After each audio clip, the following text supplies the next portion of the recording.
아마 오늘 노아의 이야기가 마무리가 될 것 같습니다. 6장에서부터 시작되었던 그 노아 시대에 있었던 큰 그 물심판에 대한 사건을 우리가 보면서 하나님께서 어떻게 과연 인류를 심판하시는가에 대한 부분뿐만 아니라 그 심판받아야 될 마땅한 그 인류를 하나님 또 어떻게 구원하시는가에 대한 내용들을 우리가 살펴보았죠. 노아 시대에 있었던 그 심판과 그 구원의 이야기는 성경에서 그냥 아주 옛날에 있었던 신화적인 이야기, 전설로 끝나는 것이 아니라 실제 있었던 사건이었고, 또 이 사건을 성경을 통하여 기록하게 하신 이유는 마침내 이루실 하나님의 심판뿐만 아니라 구원 또한 이 노아의 물심판 사건 속에서 보게 되기 때문에 그런 것입니다. 예수님께서도 너희가 말세 때가 되면 사람들이 노아의 때처럼 먹고 마시고 시집가고 장가가고 하는 일이 있을 것이다. 노아의 시대를 언급을 하시죠. 그때처럼 그냥 사람들은 그렇게 살아가는 것이 다인 것처럼 하나님의 심판도 없고 또 말세에 임할 하나님의 놀라운 그 구원도 없고 그냥 이렇게 먹고 살고 시집가고 장가가는 일상적인 삶이 지속될 것처럼 살아가게 되겠지만 하나님은 분명히 심판하실 날이 있을 것이다. 예수님의 입술을 통하여 말씀하셨죠. 그런 것을 보면 이 노아 사건이 그냥 그 당대에 끝난 사건이 아니라는 것입니다. 하나님은 반드시 죄를 심판하시죠. 이제는 물로 심판하지 않고 불로 심판하신다. 그렇게 성경은 우리 가운데 말씀하고 있습니다. 그리고 그러한 심판받아야 될 인류를 하나님은 어떻게 구원하시는가?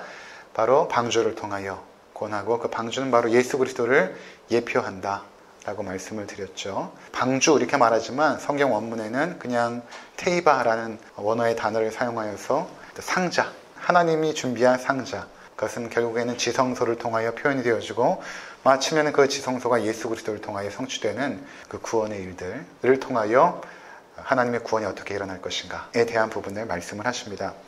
그리고 지난 시간에 우리가 살펴본 것은 그 노아의 가족 8명이 이제 배에서 나와서 하나님께서 그 가족들과 언약을 맺으시지 않습니까? 일방적인 언약입니다. 언약이라는 것은 두 인격 대상자가 함께 언약을 체결하는데 하나님이 일방적으로 언약을 체결하셨던 것은 무엇인가 하면 내가 너에게 약속한 이 약속을 내가 반드시 지킬 것이다 라는 하나님의 그 약속에 대한 그 다짐이며 맹세인 것입니다. 하나님 스스로 약속을 하시고 거기다가 창공의 무지개, 이것이 활이라는 단어와 같은 의미죠. 활을 창공의 다심으로 그 당시에 고대 근동 아시아에서 체결했던 그 언약의 방식인 언약을 지키지 않았을 경우에 그것에 대한 대가로 저주를 받게 되는 그것이 하나의 활을 통하여 이 화살이 결국에는 하늘로 향하게 되지 않습니까? 내가 이 약속을 반드시 지킬 것이다. 지키지 않을 경우에는 내가 저주를 당하여도 좋다라는 하나님의 자기 선언, 자기 맹세와 같은 무지개 언약을 통하여 다시는 물로 심판하지 않을 것이고 인류를 구원하겠다라는 하나님의 의지와 뜻을 보여주셨다는 것입니다. 이렇게 창세기는 1장부터 해서 여기까지 오는 동안에 두 가지의 큰 물줄기가 흘러가죠. 하나는 하나님의 심판, 아담과 하와가 범죄한 이후에 하나님의 심판이 어떻게 그들 가운데 임하게 되는가에 대한 부분을 한편에서 보여주고 있고 또 한편에서는 하나님의 구원의 역사는 또 어떻게 일어나고 있는가. 아담과 하와가 범죄했을 때도 하나님은 구원에 대한 메시지를 주시지 않습니까? 여자의 후손이 뱀의 머리를 상하게 할 것이다. 예수 그리스도를 통하여 악한 사단의 권세가 무너질 것임을 말씀하고 있고 그리고 아담과 하와의 후손 가운데 셋이라는 후손을 통하여 하나님의 백성의 그 씨들을 계속해서 남겨두고 있고 그 셋의 후손을 통하여 죽음을 보지 않고 하늘나라로 올라가게 된 에녹을 또한 하나님께서 예비하시고 그렇게 면면이 하나님의 백성들이 죽여져 가면서 그 후손들을 통하여 마침내 하나님의 구원이 이루어질 것임을 보여주고 있지 않습니까? 그러면서 노아 시대까지 이제 오게 된 것입니다. 자, 오늘의 본문은 이제 하나님께서 노아를 통하여 새로운 인류를 구성하시죠. 이전에 모든 그 인류를 다 물로 수장시켜서 쓸어버리시고 새로운 인류를 구성해내셨는데 그렇다면 이렇게 새롭게 구성된 인류는 과연 소망이 있는가? 라는 부분에 초점이 맞춰 있습니다. 하나님께서 살려두신 이 노아와 그의 가족들은 과연 인류의 소망이 될 수 있는가? 그렇지 못하다라는 오늘 답을 내리고 있는 것입니다. 그리고 그 인간에게 있는 그 죄의 고질적인 문제는 결코 해결되지 않고 그것은 과연 어떠한 방식으로 해결될 것인가에 대한 부분들을 보여주고 있는 장면입니다. 언뜻 보면은 우리가 잘 이해가 안 돼요. 왜냐하면 이제 제가 말씀을 드리겠지만 노아가 술에 취해 있고 자식 중에 함이라는 자녀는 그것을 아버지 하체를 보고 그것을 형제들에게 이야기하고 아버지는 그 사실을 알고 함을 저주하고 함의 아들 가나안을 저주하고 그런 이야기거든요. 이게 뭐가 그렇게 대단할까? 아버지 하체를 본 것이 아들을 저주할 만큼 그렇게 대단한 일일까? 과연 무슨 메시지를 성경은 하고 있는 것인가에 대한 부분을 여러분들이 조금 질문을 던지면서 왜 이런 장면이 성경책에 기록되어져서 우리 가운데 하나님의 구원의 역사를 보여주는 중요한 장면으로 남겨져 있는가에 대한 부분을 우리가 살펴보았으면 좋겠습니다. 먼저 18절에 보니까 방주에서 나온 노아의 아들들은 셈과 함과 야벳이며 함은 가나안의 아버지라 이렇게 말합니다. 우리가 잘 아는 노아의 세 아들이죠. 셈과 함과 야벳. 근데 여기에 가나안이 등장을 합니다. 가나안은 함의 아들인데 함에게는 4명의 아들이 있거든요. 구스와 미스라임과 붓과 가나안입니다. 이 가나안이 막내 아들이에요. 근데 왜 가나안을 소개할까? 이제 그 이야기를 이제 우리가 하려고 하는 것입니다. 자, 19절에 노아의 세 아들로부터 사람들이 온 땅에 퍼지니라 이렇게 말합니다. 그러니까 세 아들들이 결국 그의 자부들과 함께 생존을 하게 되었고 그들의 자녀들을 계속 낳고 그들이 인류의 조상이 되어집니다. 이 세 아들을 통하여 인류의 조상이 되어지죠. 자, 그런 어떤 인류의 역사를 잠깐 기록하고 나서 어떤 장면으로 넘어가냐면 노아가 농사를 시작하여 포도나무를 심었더니 포도주를 마시고 취하여 그 장막 안에서 벌거벗은지라 이렇게 말합니다. 이제 어느 정도 물심판에 그 참혹했던 그 순간들이 어느 정도 정리가 되고 지나가고 노아가 농사를 지었다라는 것은 일상적인 삶으로 복귀가 되었음을 의미하는 것입니다. 농사를 짓습니다. 그리고 거기서 이제 포도를 수확하게 됩니다. 여기까지는 아무런 문제가 없어요. 그리고 수확한 포도를 가지고 포도주를 만듭니다. 여기까지도 문제는 없습니다.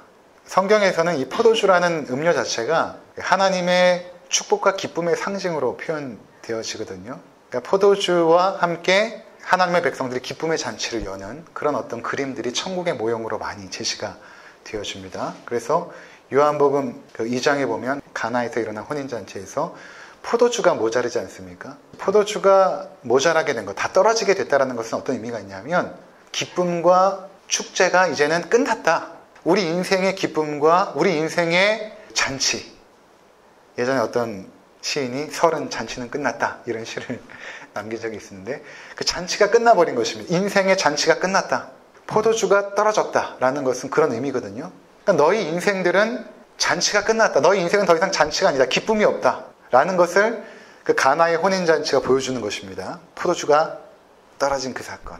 근데 그것을 예수께서 물을 포도주로 만들어서 제공하심으로 그 인생의 흥이 깨지고 잔치가 끝난 그 인생을 기쁨의 잔치로 회복시켜 주시죠. 그것을 바로 예수께서 너희 가운데 일으키실 것이다. 라는 것을 상징적으로 보여준 사건이 가나에서 물로 포도주로 만든 그 사건의 의미입니다. 거기서도 마찬가지로 이 포도주라는 것은 하나님 나라의 잔치의 기쁨들 이런 것들을 이제 상징하는 것입니다. 그러니까 포도주를 만들었다라는 것까지는 그렇게 문제가 있는 것은 아닙니다. 그럼 포도주를 마신 것은 어떨까?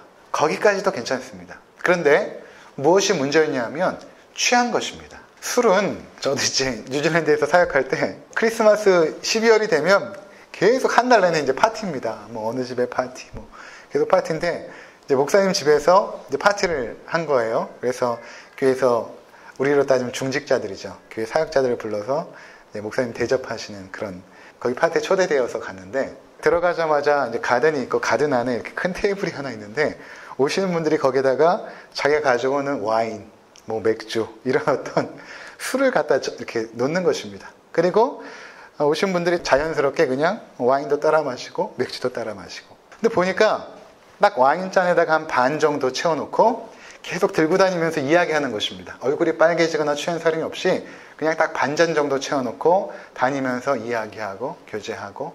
근데 저랑 이제 아주 가깝게 지냈던 덩컨 선교사님이라는 분이 계셨는데 한 번은 이 선교사님하고 같이 제가 사역을 했는데 한국에 왔다가 다시 몇 년 후에 그 선교사님을 만나게 되었는데 친하게 지냈던 여자 집사님이 한 분 계셨거든요. 남편이 이제 마오리고 이분이 아주 신실했던 여자 집사님이었는데 그분에 대해서 아주 안 좋게 이야기하는 것입니다. 들어봤더니 그때 파티 때 그 집사님이 취했다 이렇게 말하더라고요. 취했다.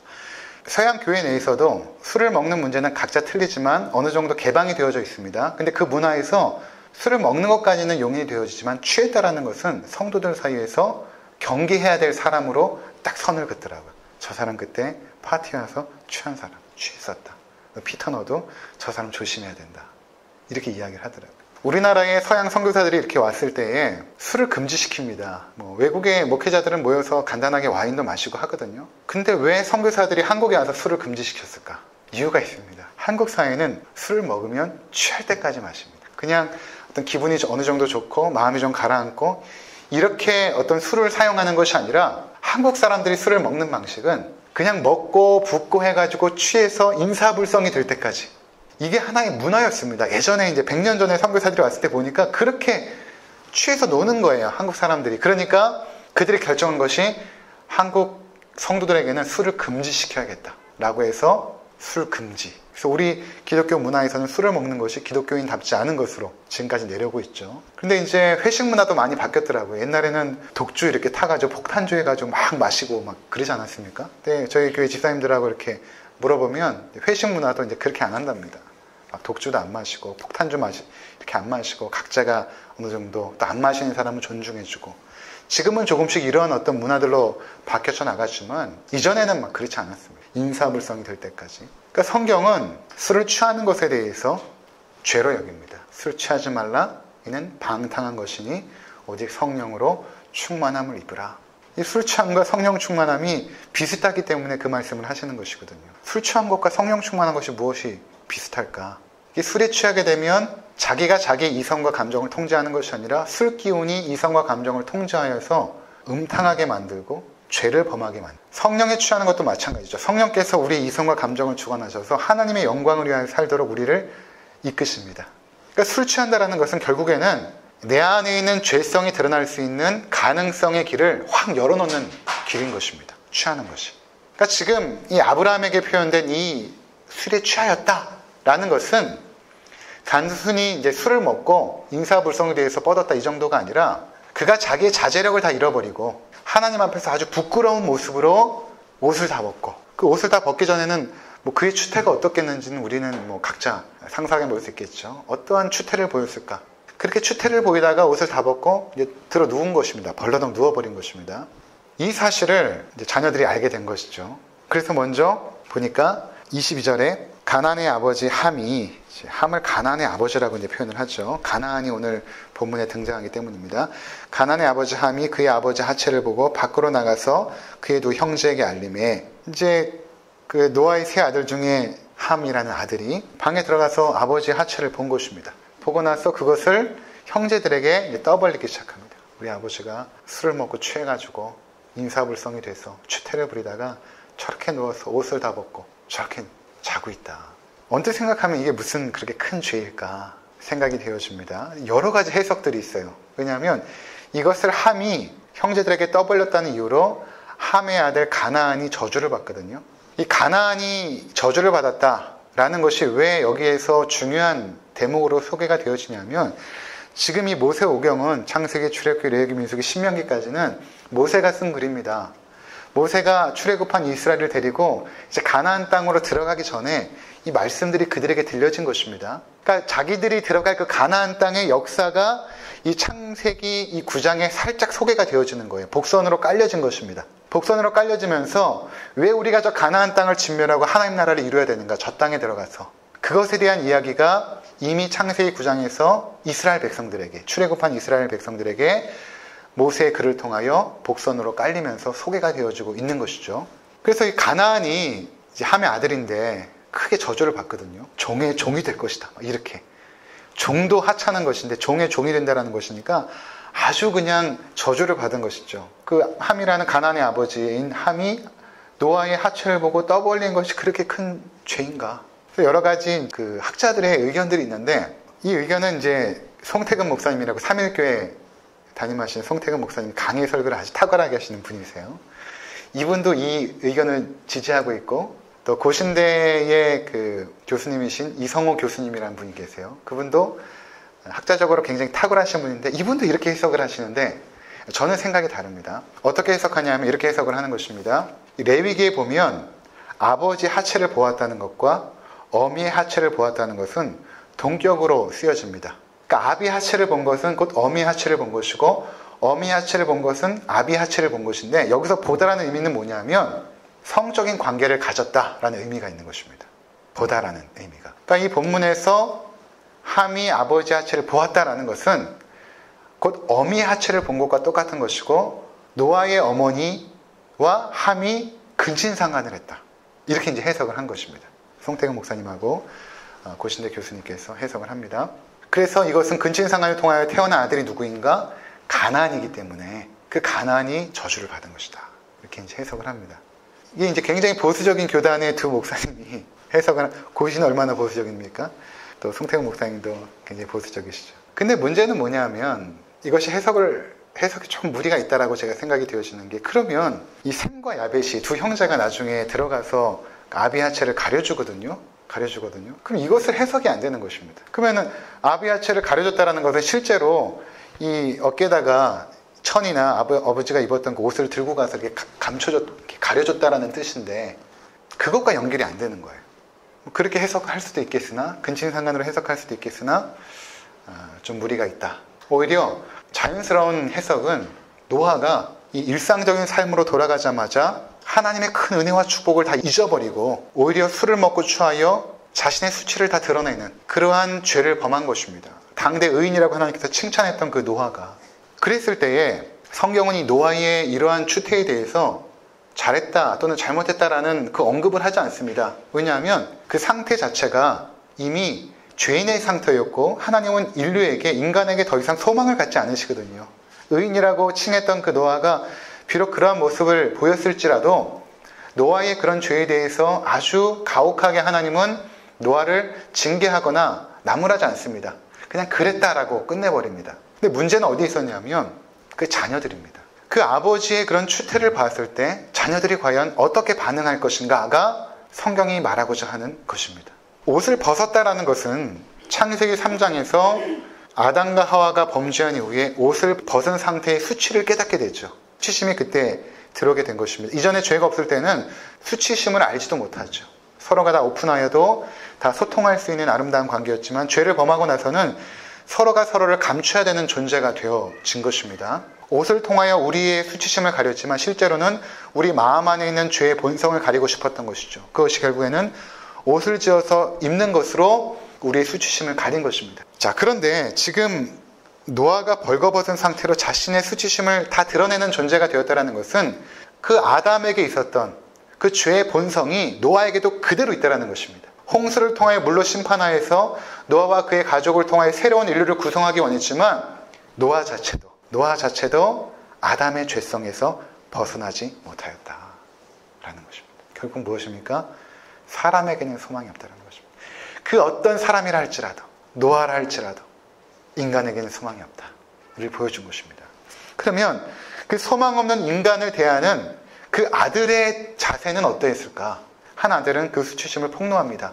이것은 마치 이런 것이죠. 오늘날로 따지면 사람들이 몰래 카메라를 가지고 음탕한 장면들을 찍어다가 인터넷에 뿌려버립니다. 이런 것과 똑같은 것입니다. 사람의 수치된 행동들을 모든 사람이 알도록 폭로하는 것입니다. 이것이 죄라는 것이죠. 이것이 아주 심각한 죄라는 것입니다. 왜냐하면 하나님은 죄인의 존엄성도 존중받기 원합니다.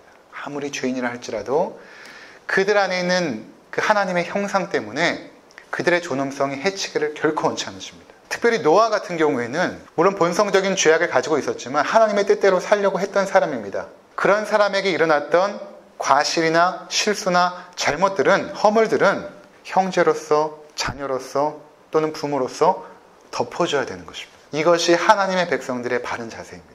폭로하고 들추는 것이 하나님의 뜻이 아니라 너희들은 어차피 죄인들이기 때문에 그 죄에 대하여는 서로 허물을 덮고 감추어져서 옷을 통하여 내가 너희를 입혀준 것처럼 너희 형제들끼리도 가족들끼리도 그 허물을 덮어주면서 너희를 감싸 안아야 되는데 함은 거기에서 잘못한 것입니다.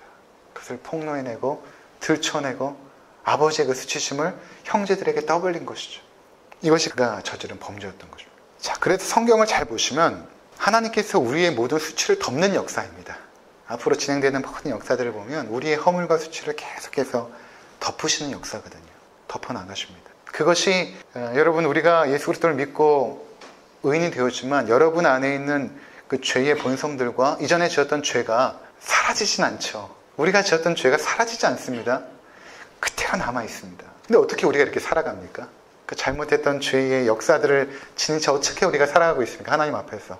하나님 앞에 나올 수도 있고 기도할 수도 있고 하나님은 죄인과 가까이 하지 못하시는데 그게 가능한 이유는 하나님께서 우리의 허물과 죄를 덮으시기 때문입니다.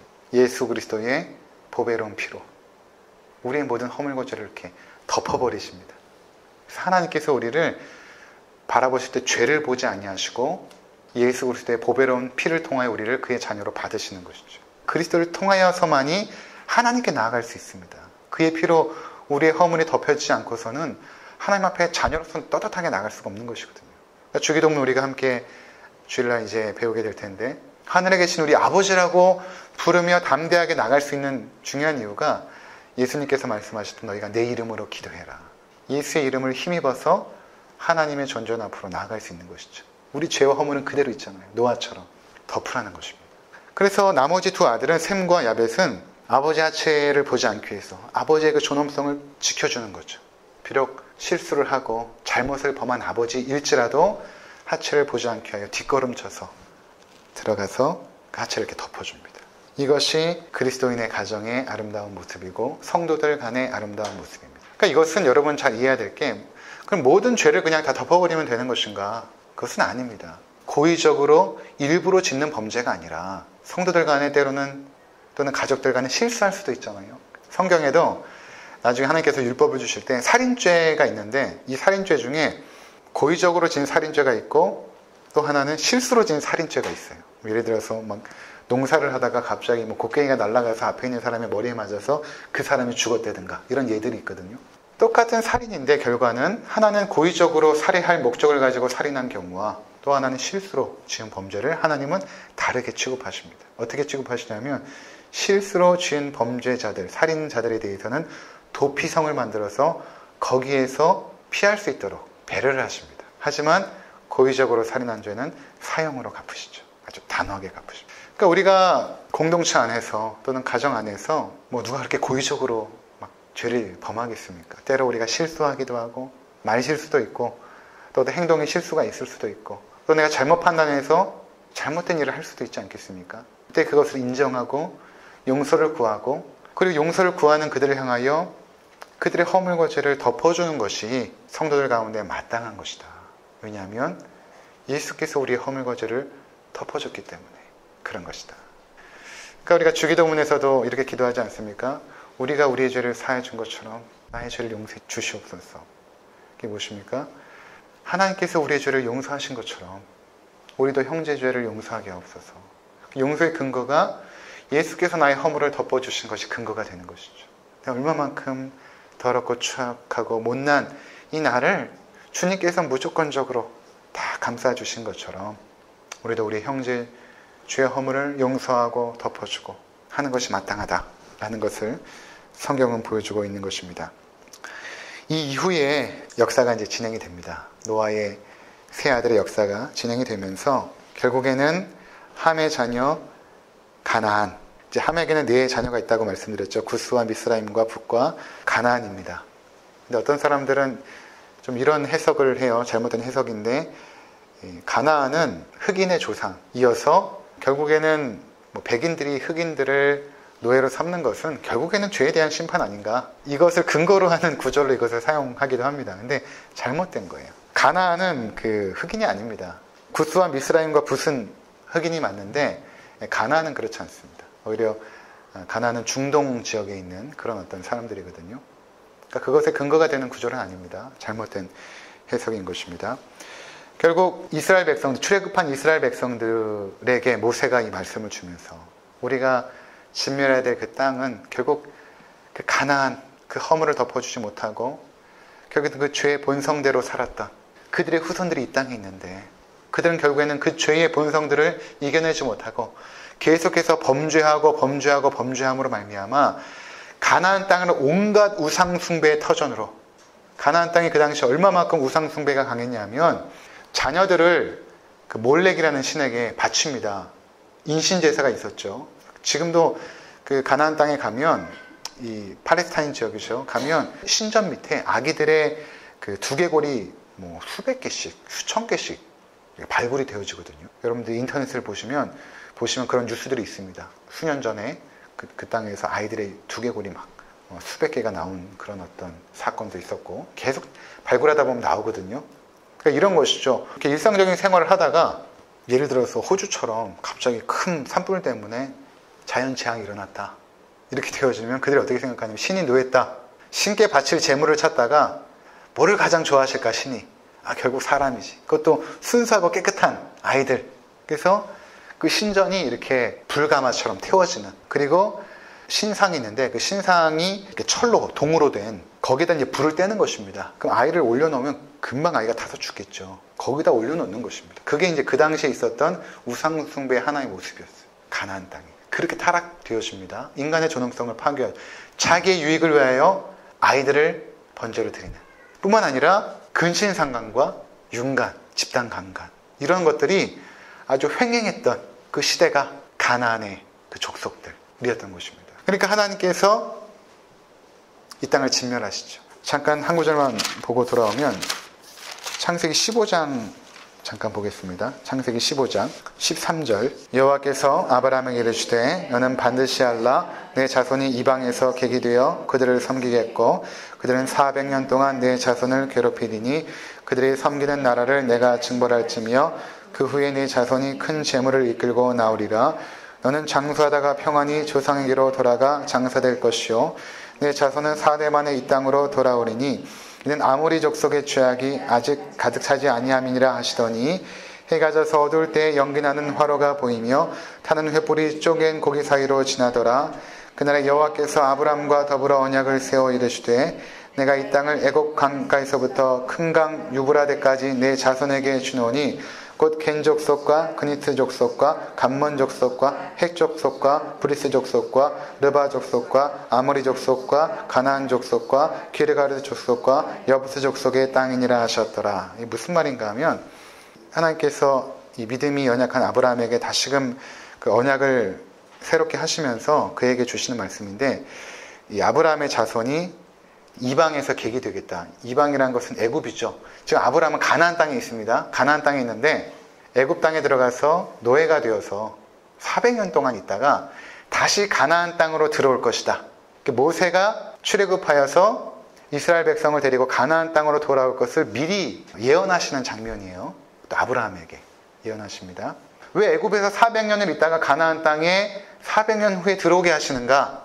그 이유를 이렇게 말하죠. 여기 보니까 16절에 내 자손은 4대 만에 이 땅으로 돌아오니 이는 아모리 족속의 죄악이 아직 가득 차지 아니함이니라.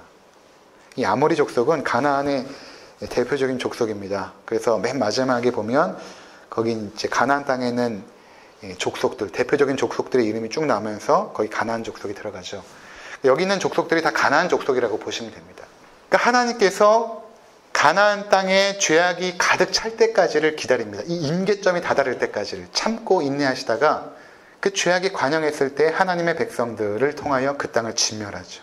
그리고 그 땅에서 하나님의 나라를 시작하십니다. 그리고 그 땅에서 우리의 구원자 예수 그리스도를 오시게 하는 역사적인 구원의 역사들을 펼쳐가시거든요. 가나안 땅이 굉장히 중요한 것입니다. 그러니까 이제 모세가 이 말씀을 이스라엘 백성에게 전하면서 이제 우리가 이 땅으로 들어간다. 4대 만에 우리가 이 땅에 들어간다. 이 창세기에 말했던 이 말씀이 이제 우리가 성취하러 간다. 이 땅에 있는 모든 죄악된 우상 숭배 문화들과 모든 더럽고 추악했던 문화들을 우리가 다 허물고 그 땅에 들어갔을 때에 우리 또한 연약하여서 우리의 허물도 있을 것이고 우리의 죄악도 드러날 수 있을 것이다. 우리 공동체는 비록 하나님의 공동체이지만 우리도 노아의 가족처럼 술을 먹고 취하고 실수하고 범죄할 수 있는 그런 자들이다. 그때 우리가 어떻게 해야 되는가? 너희가 서로 허물을 감춰줘야 된다. 덮어줘야 된다. 마침내 그리스도께서 우리를 덮으실 때까지 우리도 그러한 서로의 연약함을 덮어주는 그러한 공동체로 나아가야 될 것을 이 말씀을 통하여 이스라엘 백성들에게 전하고 있는 것입니다. 그리고 오늘 제가 여러분에게 전하는 것도 당연한 것이죠. 우리 공동체도 마찬가지로 우리가 가족 안에도 또 교회 공동체 또 우리가 사회 나가서 주변의 이웃들을 대할 때에 서로의 연약함을 보게 되죠. 가까워질수록 보게 되지 않습니까? 그때 그것들을 우리가 위하여 기도해주고, 참 저분 연약한 부분이 있었구나, 참 좋아 보였는데 막상 가깝게 지내다 보니까 이런 연약함이 있었구나. 그러면 그것을 우리가 굳이 누구에게 떠벌리고 이런 것은 하나님의 백성답지 못한 것이고, 내가 그를 위하여 기도해주고 그의 허물을 감추어주고 감싸주고 연약함을 보듬어주고 하면서 공동체가 세워지는 것입니다. 그리고 그것은 바로 예수 그리스도께서 우리 허물을 덮으신 것처럼, 예수께서 우리 허물을 덮으실 때 예수님은 완전히 발가벗겨지시지 않았습니까? 완전한 수치와 그 모욕과 그 모멸을 다 당하시면서 우리의 허물을 덮으신 것입니다. 그래서 우리도 마찬가지로 예수께서 우리에게 이루신 그 놀라운 덮으심의 은혜, 그 구원의 은혜, 그 아름다운 그 사역을 우리 교회 공동체 안에서, 우리 여러분 각자가 처해진 그 가정 안에서 덮어나가시고 또 함께 감당하시는 그런 아름다운 그리스도인으로 성장하시기를 주의 이름으로 축원을 드립니다. 기도하겠습니다.